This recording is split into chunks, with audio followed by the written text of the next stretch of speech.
Okay. Welcome everyone to another passion interview with the Lynn Academy. For those who are new to the Lynn Academy, it is a school that comprises multiple kind of coursework and certifications founded by or started by Denise Lynn. So they include feng shui, space clearing, soul coaching, clutter clearing, oracle card reading, so that goes on and on. But it's a beautiful kind of academy that she's been able to kind of bring together people from around the world based on kind of learnings and teachings that she's had going around the world, visiting with people and different cultures and kind of tapping into her own Cherokee heritage to really provide some huge kind of insight and guidance for people. Some consider her a modern day mystic. She's just an amazing human being, frankly, in my opinion. But she's just someone who really wants us to remember that when we go inward, we're able to really kind of connect with our path, our journey, and help others to do the same.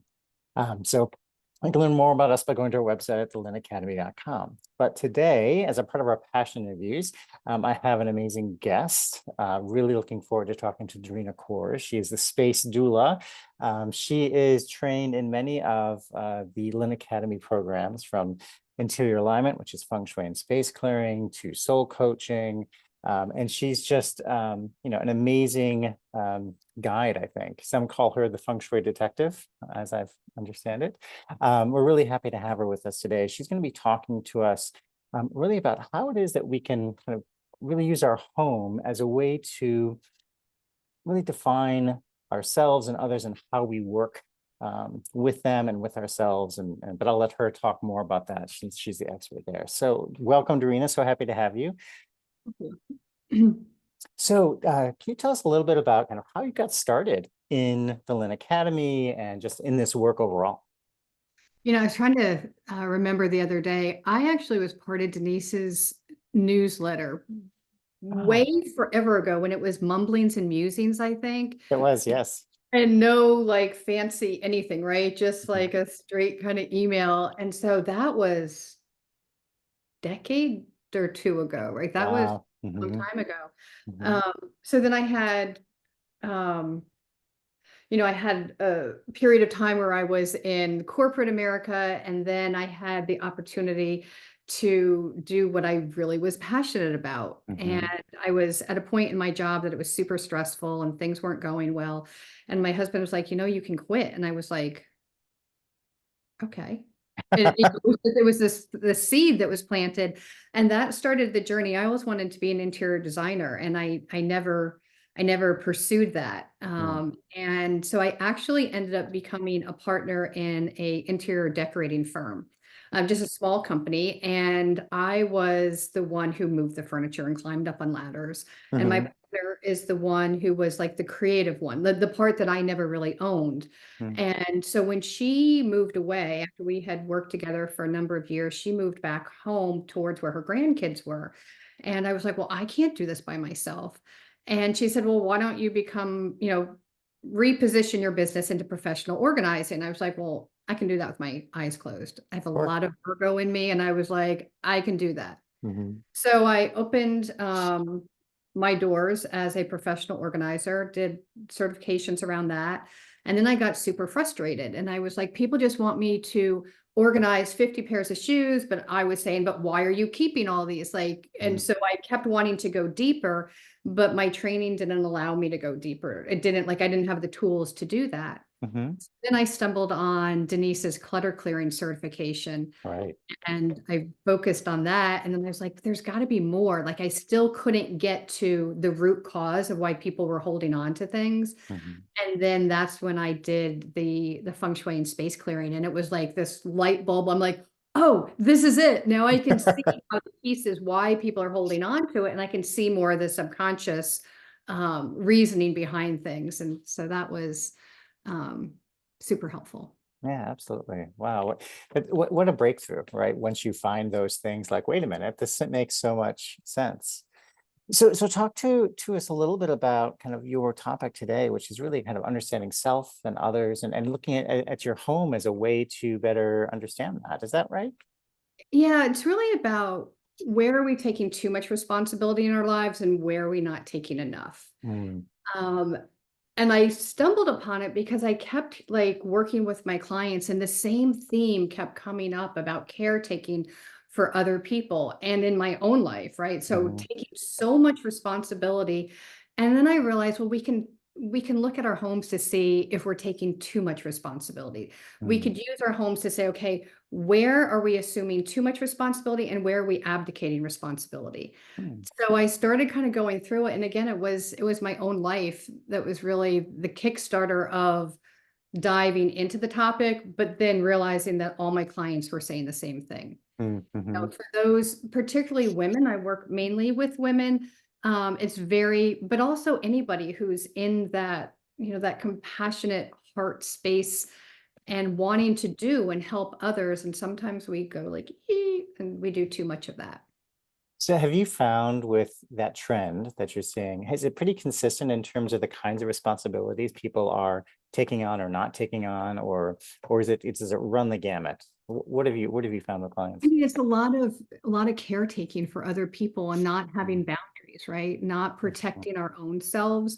And it all started, the idea started crystallizing and looking at my home one day is when on our kitchen island there was an invitation. So my youngest is 16 mm, and he was invited to a graduation party and the invitation was sitting there and I noticed, I look at it, I look at the date, there's an RSVP. And so then I started saying, did you RSVP? Did you RSVP?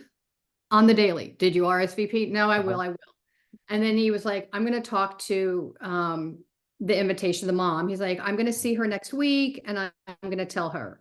So okay, then I'm like, tell her, I just realized I was continually asking about this. And I was like, why do you care? The invitation was just addressed to him, sure. my name was part of it. Mm-hmm, And I was like, why do I care so much? And mm-hmm, one, it was sitting in the heart of our home, in the mm-hmm, center, where I mm-hmm. pass 100 times a Oh, day. mm-hmm, yeah. And I was like, oh, I want him to RSVP Mm-hmm, so that I'm a good mom. I mm-hmm, didn't want it to be like, oh, he didn't RSVP, so that's going to reflect poorly on me. right. And I thought, is that really my responsibility? I was like, no. Mm-hmm, It became about me, not about him. And mm-hmm. so I took the invitation and I put it up on his desk. Oh, And, nice.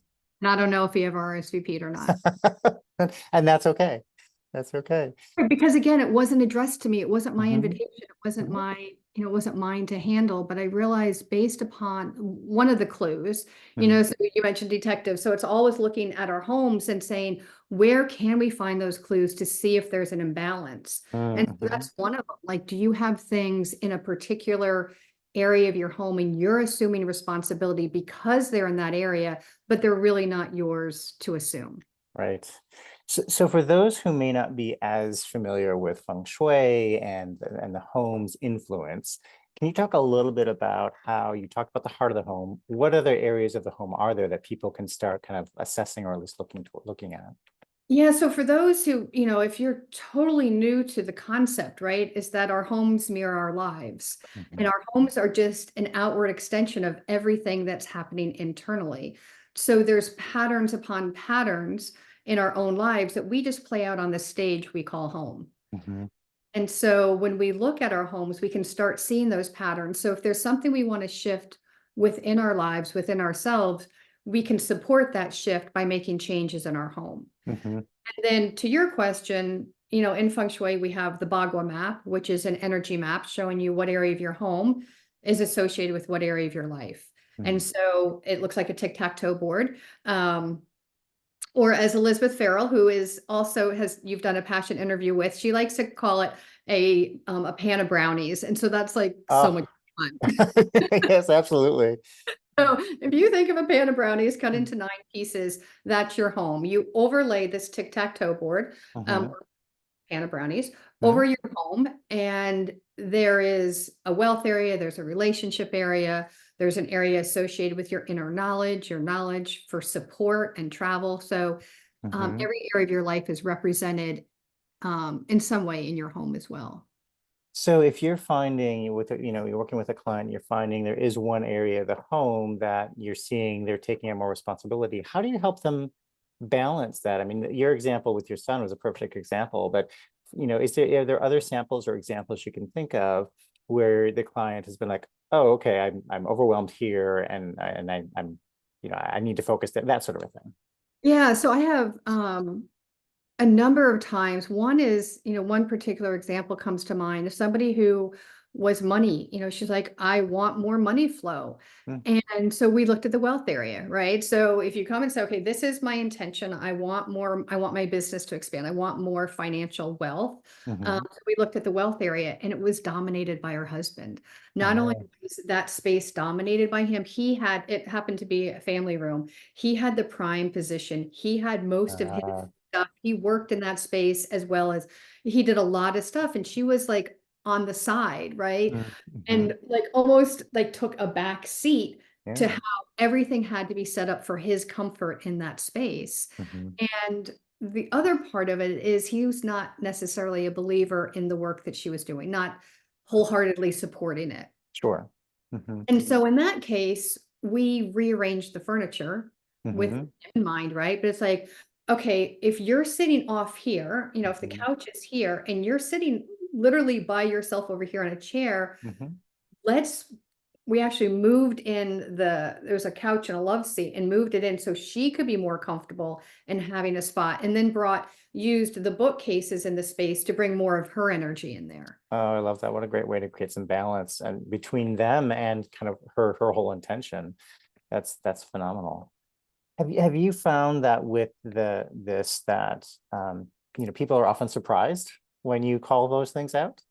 Well, it's I was thinking about this morning. Sometimes our homes are a little rude, right? Like Yes. it's like the thing that we don't always want to see. Mhm. And it's when you actually see the pattern. And so when somebody says like, hey, I have self-limiting beliefs around money, or, I don't feel equal in my relationship, and you can physically point that out, like, hey, look how this is playing out in your home. It can feel a little rude, Yeah. but what I think is so amazing is it's also a fun and easy and not all the time, but non-confrontational way to address the issue. Mm-hmm. Right. So it's not a lot of times we don't feel comfortable saying, hey, you don't believe in me, or I've Hmm. had clients who've had relationship issues with their parents, right? So you're Yeah. not going and saying, I want to solve this relationship issue, because that can feel overwhelming or scary or uncomfortable. Hmm. But when we can go in our homes and say, hey, what if we put these pair of candlesticks together? If on the mantle there's a candlestick here and a candlestick here and they're apart.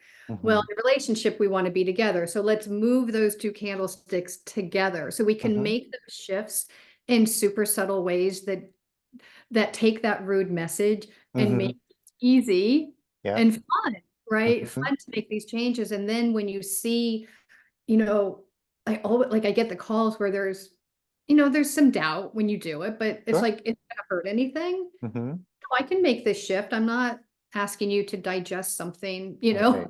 Hmm. And, Yeah. and then actually see some movement. Hmm.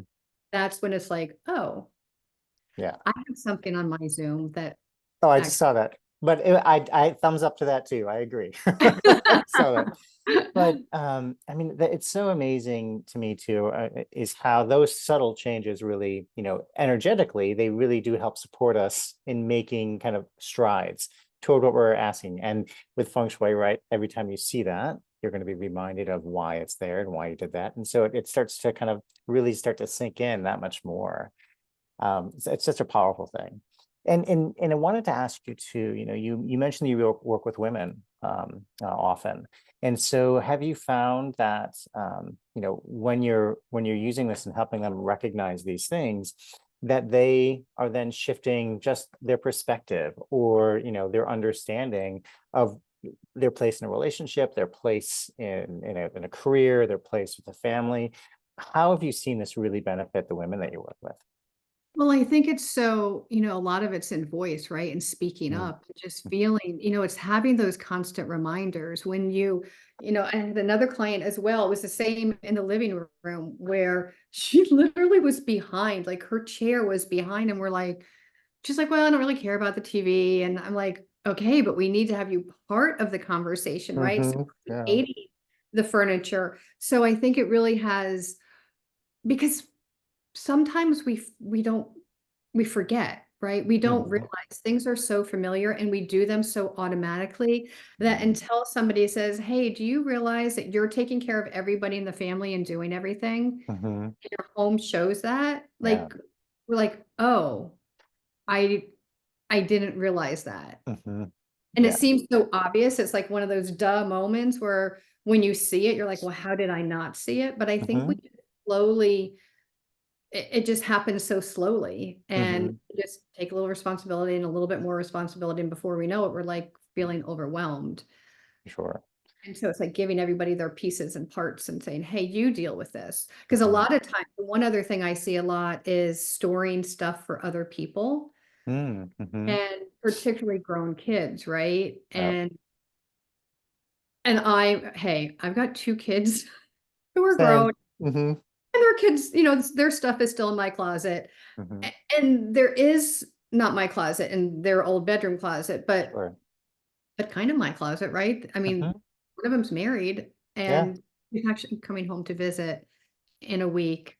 And so there is going to be a conversation about, like, Mm. do you really want all these textbooks from college still? Yeah. Mhm. Because a lot of times they don't even want the stuff, right? And so Mhm. we hold on to, and I get it, right? Like, Sure. our kids to be happy and Mhm. tend to hold on to a lot of their stuff.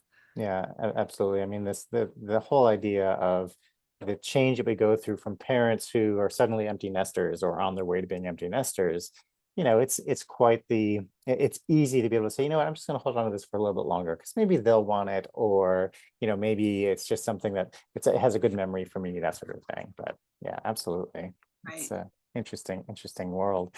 So I was wondering if, when you're thinking about the Bagua and the home, is there any one place you recommend women or, whoever your clients might be in a given day, should focus on first to help them with this issue? Yeah, I mean, 2 places come to mind, and Mm. it's always just intuitively where you drawn. So Mhm. if we even set the Bagua aside, I would say, Mhm. like, is there a space in your room or in your Mhm. home that Mhm. your energy isn't, right? Like, do you Mhm. notice that there's spaces that you have no control over, or you think you have no control over, or that you just, peace out in that part of the home, so Mhm. look at where that is first, Mhm. then overlay the Bagua and Mhm. say, okay, so I don't ever go in this back guest bedroom, Mhm. right? And so then overlay the Bagua map and then see what area of your life that's associated with, and then see if those things correlate, right? Mhm. So Mhm. I have no energy. I don't go back in the guest bedroom. I never, I throw stuff in there out of convenience. Mhm. Oh, lo and behold, that's the back left corner of my home. That's my wealth area. So Mhm. does that make sense that you don't ever visit that area, or Mhm. you're putting a lot of clutter, because clutter is a distraction. Clutter is just Right. going to distract us from something. So is there things around money or abundance, not feeling that you're worthy? So Mhm. I like to look at it that way. See first where you're, rather than saying, okay, let me just go work on the inner knowledge area. Yeah. Look to see what space is calling to you, and Mhm. then see what area of your life that's associated with. Yeah, that's brilliant. So for those who may be less familiar on how to use the Bagua, can you give a kind of a brief overview of when you have one, how you place it on your home? Yeah. So, from the school which we teach, we use the front door to Mhm. orient the Bagua map. Mhm. So it's the architectural front door. So a lot of times we come in through the side door or the back door, and that's not the door we are referring to, but the architectural front door. Typically, that's where, if there's a street it goes by, typically where your Mhm. house numbers are, although not all the time. Mhm. Um, but that architectural front door is where you're going to overlay this tic-tac-toe board on your home. Mhm. And then when you do that, the front of your home is, I'll kind of go left to right. On the far left corner is inner knowledge and knowledge. The Mhm. center is a career and life purpose. The right hand side is travel and helpful people. Mhm. And move up a layer. On the left side is ancestral family and health, your roots, where you came from. The heart of your home, mind, body, spirit. And then the right middle is children and creativity. I'm dyslexic, so I always have to check myself when I do this. So children and creativity is your children, your inner child, things that you create. Mhm, And then looking at the back of your home, the back left is wealth and abundance. The middle is fame and reputation, how you want to be seen, what you want to be known for. And then that back right are your relationships, those one-on-one, more intimate relationships. mhm, So to your question, you can always two ways, right? You can lay the Bagua map, and then you could say, based upon this responsibility and balance, go to the center of your home, go to the heart of your home. mhm, Um, so if you're, bird's eye and looking down at the center, and is there clutter there? mhm, Um, I realized that there was a lot of my husband's heavy stuff when I did this recently. mm. And so we've been doing a slow clean out because the heart of our home touches our garage. Ah, mhm, And it's interesting because there was drawers you couldn't open in his tool cabinet. And I always do say you can't change people, right? mhm, Unless mhm. they're in diapers. And so you can't change them.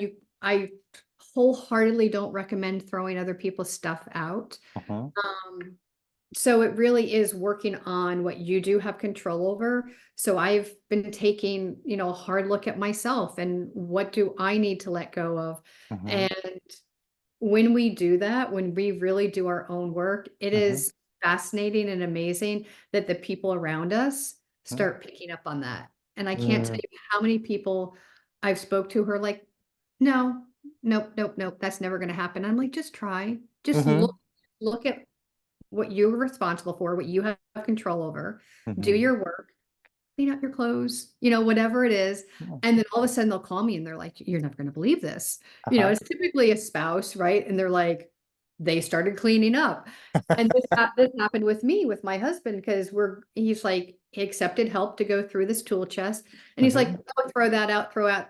And I was like, who took my husband? I'm like, you saved everything. And he was like, I don't Mhm, need that. I'm never going to use that. And mhm. I was flabbergasted. That's amazing. I love how the work in ourselves has this kind of reverberating impact. That's amazing.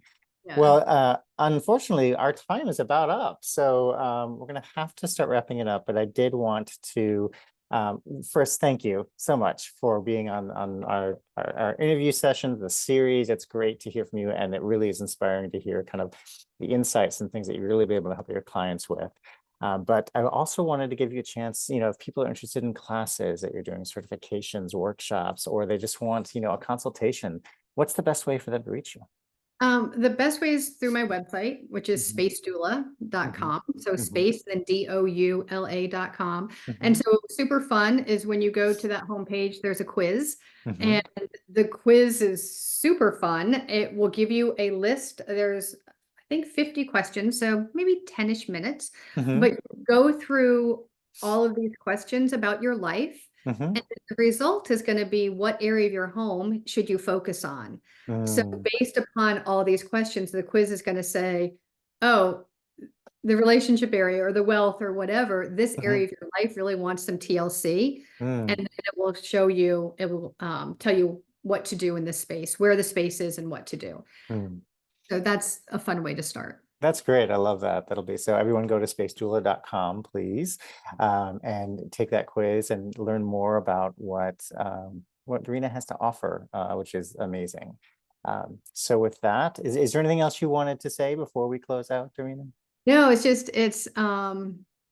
I really believe that when we focus on our homes, it's all energy and it will Mhm, shift our energy. mhm. And because so often we're like, especially we don't look at the rooms that nobody goes in, right? Whether it's Right. upstairs or bedrooms. But when we shift that, we shift our energy, and then that's what we get to take out in the world. And, Mhm. the world needs us. So I do. I love that. Well, thank you again. And thanks everyone for being here with us. And stay tuned for more passion interviews in the weeks to come. But until then, until next time, have a great day. Thank you.